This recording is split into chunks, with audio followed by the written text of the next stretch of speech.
ikuti program Camera, catatan Menko Airlangga. Bahwa saya punya hak garap. Lalu korporasi bilang kenapa tidak dimiliki? Saya nggak ingin memiliki, saya hanya ingin menggarap.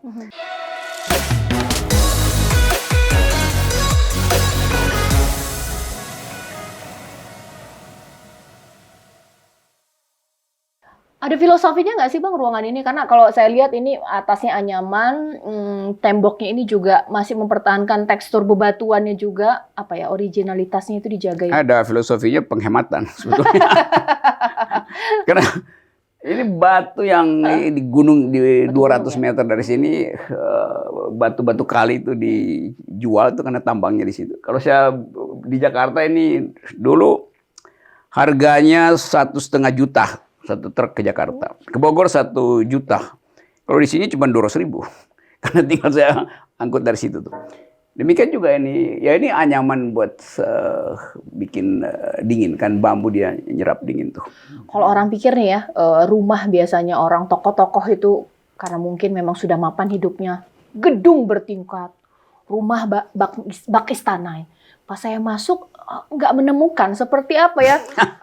Tinggal di desa benar-benar hidup dengan ala desa begitu ya? Ya kan.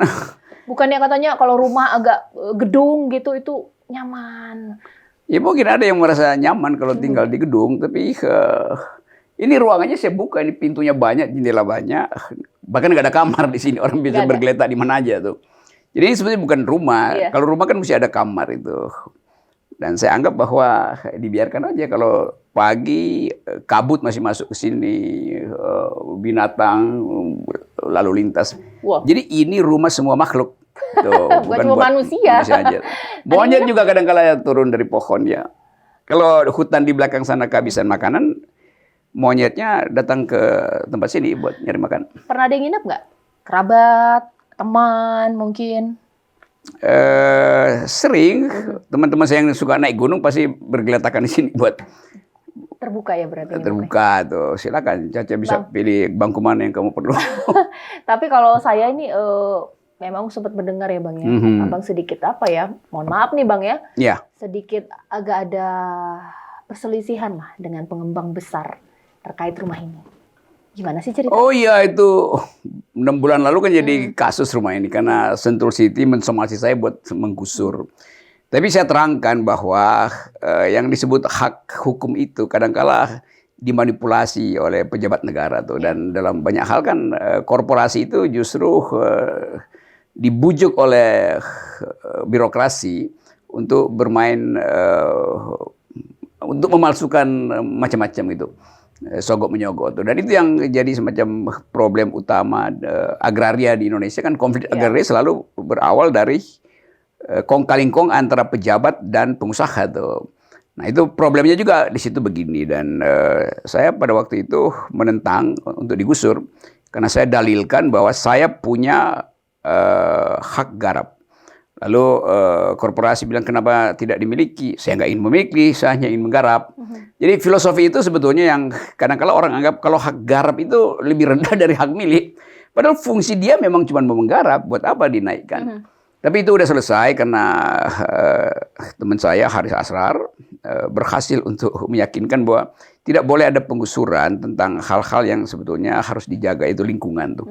Jadi saya dalilkan waktu itu, saya di bawah sini ada 160 kepala keluarga yang udah berpuluh tahun, dari tahun 60 mungkin, bahkan lebih dari itu, bermukim di situ.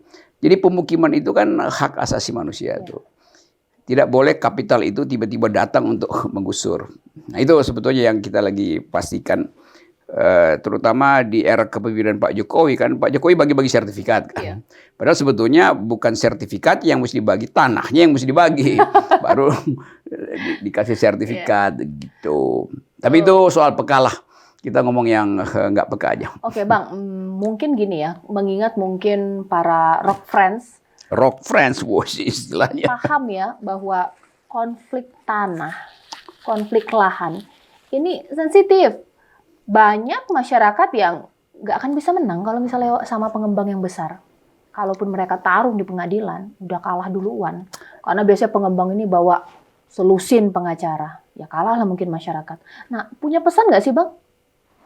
Iya, pesan saya, pengembang itu punya hak untuk mengeksploitasi atau mengeksplorasi lahan. Tapi ada fasilitas etis yang kita sebut hak lingkungan untuk tidak diganggu gugat tuh.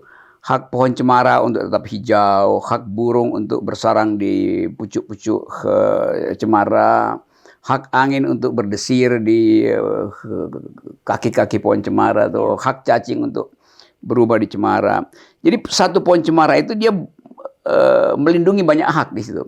Kalau satu pohon cemara dipotong, bukan pohon cemaranya aja yang tumbang, tapi juga sarang burung, cacing tanah yang menyuburkan tanah itu.